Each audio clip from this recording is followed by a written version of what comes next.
प्रथमतः तर मी माझे केंद्रीय नेतृत्व सन्माननीय नरेंद्रभाई मोदी, सन्माननीय अमितजी शहा, सन्माननीय JPG नड्डाजी, आमचे राज्याचे अष्टपैलू नेतृत्व सन्माननीय देवेंद्रजी फडणवीस साहेब, प्रदेशाचे सन्माननीय अध्यक्ष बावनकुळे साहेब, आमच्या सगळ्यांचे संकटमोचन, आमचे आधारस्थान प्रेरणास्थान सन्माननीय गिरीश भाऊ, आमचे लहान बंधू मंगेश दादा, किशोर भाऊ आणि केंद्राच्या आणि राज्याच्या सगळ्या नेतृत्वाने माझ्यावर जो काही विश्वास दाखवला त्याबद्दल मी त्यांचे प्रथमतः खूप खूप आभार व्यक्त करते, त्यांना धन्यवाद व्यक्त करते। आणि आज मला खऱ्या अर्थाने आज आठवण होते की माझ्या पाठीमागे जे खंबीरपणे उभे राहणारा माझा नवरा, त्यांच्यामुळेच मी आज मला वाटतं आजपर्यंत इथपर्यंत पोहोचू शकले। त्यांनाही मी आजच्या ह्या निमित्ताने खरं म्हणजे आज बोलायला माझा शब्द नाही आहे, त्यांच्यामुळेच मी आज इथपर्यंत पोहोचू शकले याचा मला सार्थ अभिमान आहे।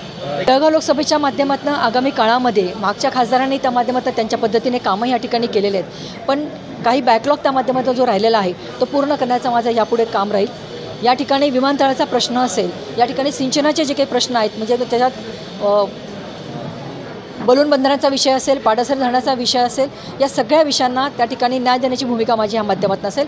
कोणताही उद्योग व्यवसाय जर आपल्या भागात यायचा असेल तर त्याच्यासाठी रस्त्यांचं जाळं लागतं, विजेची निर्मिती लागते आणि दुसरं म्हणजे त्या ठिकाणी पाण्याचं व्यवस्था लागते। मला असं वाटतं की वीज आणि रस्त्यांचं जाळं तर आपल्या मोदी साहेबांच्या माध्यमातून अख्ख्या देशभरामध्येच त्याचा विकास झालेला आहे, पण पाण्याची जर काही प्रॉब्लेम आपल्या ह्या ठिकाणी आहे तो जर आगामी काळात जर सॉल्व्ह झाला तर मला असं वाटतं या ठिकाणी मोठे उद्योगधंदे येऊ शकतील।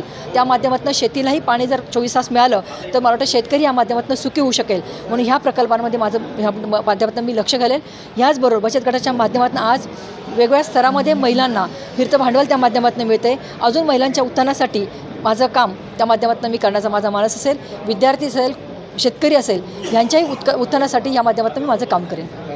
5 वर्षापूर्वी पण माझं तिकीट कापलं गेलं होतं, त्यावेळेलाही अशी परिस्थिती उद्भवली होती, पण त्यावेळेला मी स्वतःच सन्माननीय उन्मेष दादांचा फॉर्म भरण्यासाठी त्यांच्यासोबत गेले होते आणि खंबीरपणे म्हणजे निवडणुकीला त्या ठिकाणी मी सामोरं गेले होते। आणि मला माहीत आहे नाराजी क्षणाची असते, पण वर्षानुवर्षे पार्टीमध्ये काम करणारा माणूस असं कोणत्याही पद्धतीची नाराजी ठेवणार नाही।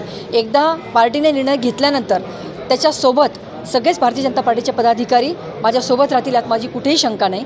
त्यामुळे जे कोणी नाराज असतील त्यांच्यासोबत जाऊन मी त्यांची नाराजी त्या ठिकाणी काढण्याचा माझा नक्की प्रयत्न असेल आणि मला विश्वास आहे ते सगळेजण माझ्यासोबत काम करतील।